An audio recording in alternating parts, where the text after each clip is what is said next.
All right, well, here's a few news articles that looked interesting. Hello, Mole. Elon Musk is apparently giving up the battle and he's going to buy Twitter, or at least that's what he says now.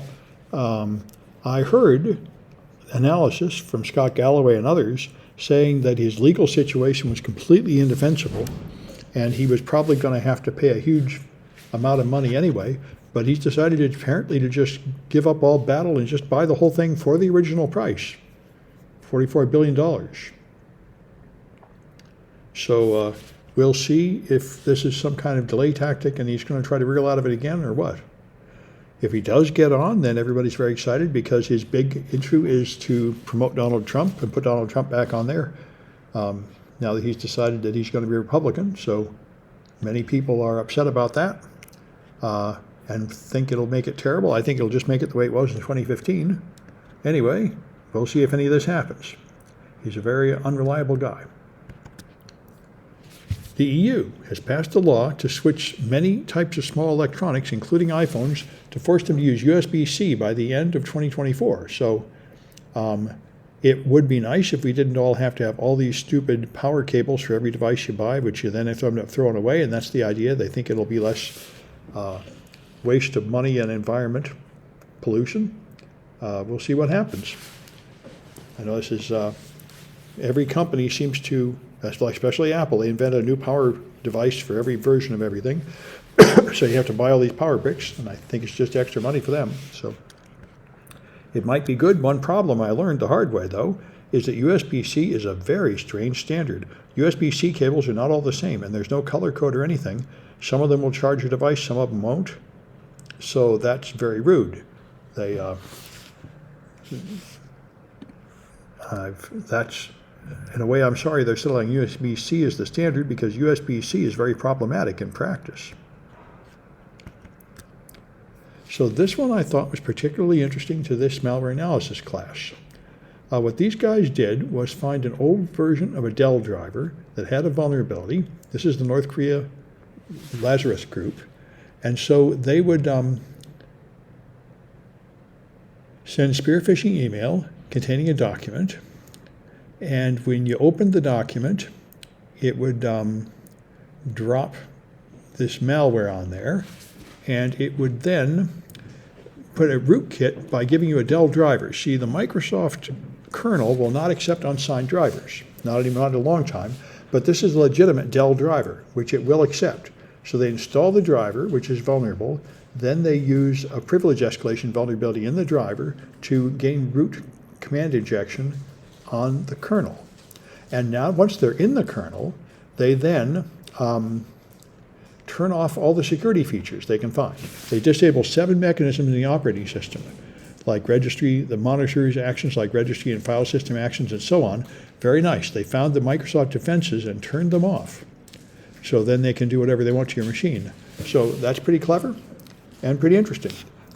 And this is, I'd say, a variation of the living off the land attack. This is the modern way. You don't use normal malware. You use legitimate tools from Microsoft or another company, and then, of course, they're not detected as malicious by the monitoring tools. All right. Hello, Rouhani. Anyway, so this one is also very interesting and particularly relevant to the 128 class. This is a common issue with apps. Your apps typically contain a browser inside the app, which is kind of insane, but that's the way it is. And the reason is because one obvious reason is because it's a better user experience. You're in the app and they say, click here to view our Facebook, and you open Facebook in the app. You're still in the branded environment with the company that named the app, and you can leave it and go back to their app. Whereas if you launch the separate browser, then they've lost you and you won't come back. And so it's very common that they use the ability of an app to have a browser inside the app. The problem is they could inject extra code in that, and this has been coming out recently. They could add extra JavaScript to pages. Also, that app won't have the extensions you might have put in your normal browser to block ads and such, and that app might not be updated enough to be as secure as the other browser. So in addition to being obviously a waste of space to have multiple copies of a browser, a separate copy of a browser in every app, people worry about it, but Facebook has decided to have a browser inside the app, which almost everybody did. But what they have done, they're worried about the fact that the native browser might not get updated long enough. So they claim by using a different browser under their control, not under Google's control, they can make it get updated more often, as often as they make you update the Facebook app. And now other people say this is all a smokescreen for Facebook tracking you more with their own browser, but they aren't convinced that's really true in this article. So anyway, it is a very interesting issue. It is, I wondered for a while why it is in the current world you have to have a separate app for every company you do business with, and often a separate browser inside the app for every company. It is extraordinarily wasteful. Logically, you should need nothing on your phone but a browser, and you should just go to websites. And the website should be the app you use on your phone, but that's not what people are doing, and I haven't ever heard a good explanation why. So the CISA has said that by April 3rd of next year, they have to automate asset discovery so that they automatically detect everything they're using every 7 days. So they know how many computers, how many routers, what versions of software and everything. And then they're supposed to deploy patches, having vulnerability detection signatures at intervals no greater than 24 hours from the signature update. So that's interesting. So continuous security monitoring basically is going to be what they want. People have talked about this for a long time for compliance.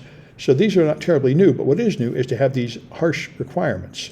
Although I'm not sure what would happen if you don't live up to this. I know that Army has put up rules for IT security for at least 10 years, and then they do audits and they discover that 95% of the systems are out of compliance because they don't have the staff, they don't have the money. They know what they should do, but they don't have the ability to actually do it. And I'm sure that's true of a ton of government agencies. They just don't have the ability, so we'll see if they can actually enforce any of this happening. But it doesn't seem like a bad idea to set a standard and say what you should do.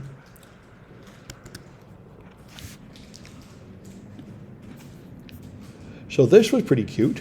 There are crypto sites which pretend to be places you can stake your funds. And this is a big deal these days. Nobody should have just naked Ethereum. You should have staked Ethereum, which will earn interest, just like money in a bank account. And there are other ones. They call this liquidity mining. You lend it to an exchange and you get rewards, often very high rewards. And so they make fake websites that say you're staking your crypto for interest, but instead they're just stealing your crypto.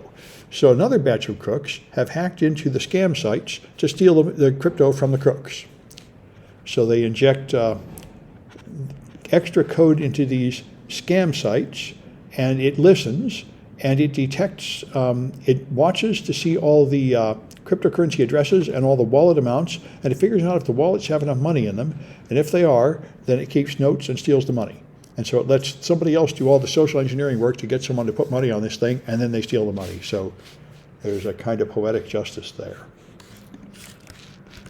All right.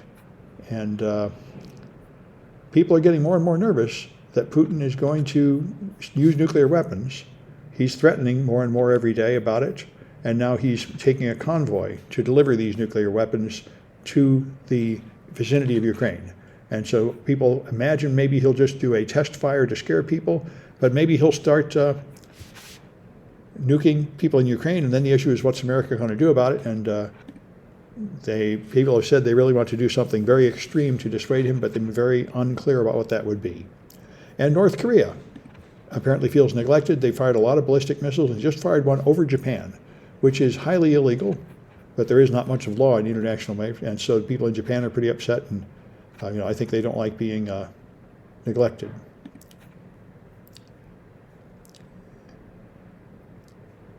Well, I got a minute here. I'll just mention this one, which isn't that important, but it's kind of interesting. You remember, I didn't know this. Kim Kardashian actually got, what is this garbage? Kim Kardashian actually got fined for hawking a crypto coin.